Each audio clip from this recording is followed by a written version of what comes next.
have on the workbench here a SICK QMX transceiver. The symptoms are that after it boots up, it draws excessive current, and the hardware diagnostics in the serial console show that it is driving the 5-volt supply at 0% duty cycle, but it still has a voltage equal to roughly the supply voltage. And I'll insert a screenshot of that diagnostic screen from the owner of this radio to show what it's doing.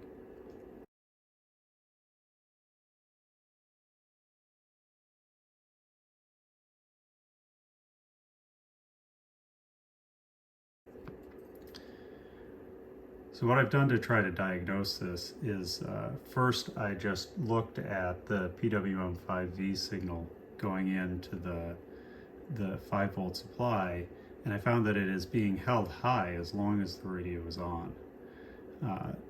To completely eliminate the 5-volt supply, I've removed it and created a loop here between the V-in pin and the 12-volt pin, which allows the radio to boot without any VCC signal at all. And when it does this, the serial console shows that it's trying to drive the duty cycle at the maximum, and it sees that there's no voltage. So obviously it's not functional, but what's interesting is that in that case there is no actual square wave signal on the PWM5V pin. And I've actually gone so far on this radio as to actually lift the pin on the processor.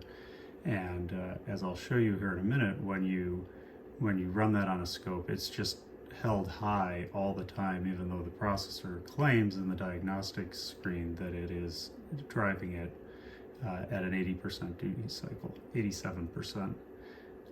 I've done the same configuration on a working radio, and I do see the expected pulse width modulation there. So let me switch over to the oscilloscope, and I'll show you what I'm seeing here.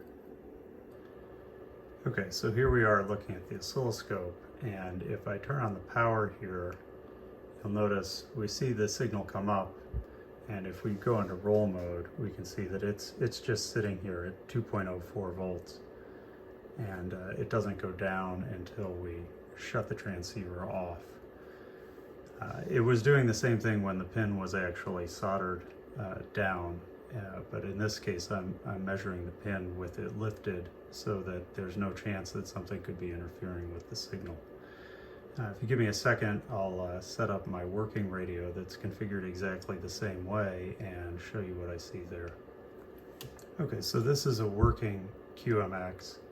In this case, the processor pin is actually soldered down, but this is a functional radio. And so if I switch on the power, we immediately see the 5-volt switch mode supply pulse width modulation signal, and I can zoom in a little bit here, and you'll see that it's, a duty cycle of about 85%, which is roughly the maximum for this supply voltage. I'll switch over to the serial console now with the defective radio and show you what the diagnostic screen is saying while we're doing this same test. Okay, here we go, running the same test. I'm going to power on the radio and go ahead and log into the serial terminal, and you can see here it claims that it's running an 85% duty cycle on the 5-volt supply. There's nothing connected to the ADC 5-volt signal, so it's just floating. So obviously it's not functioning. The 5-volt switcher is not in the radio. But that 85% duty cycle is exactly what we saw on the other radio, configured the same way when we looked at it on the scope.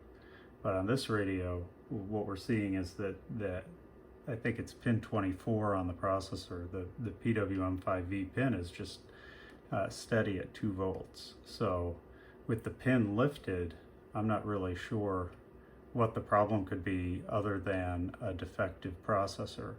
I've gone to the trouble of getting this thing far enough that I could reflash the firmware and wipe the EEPROM, and that didn't seem to make any difference at all.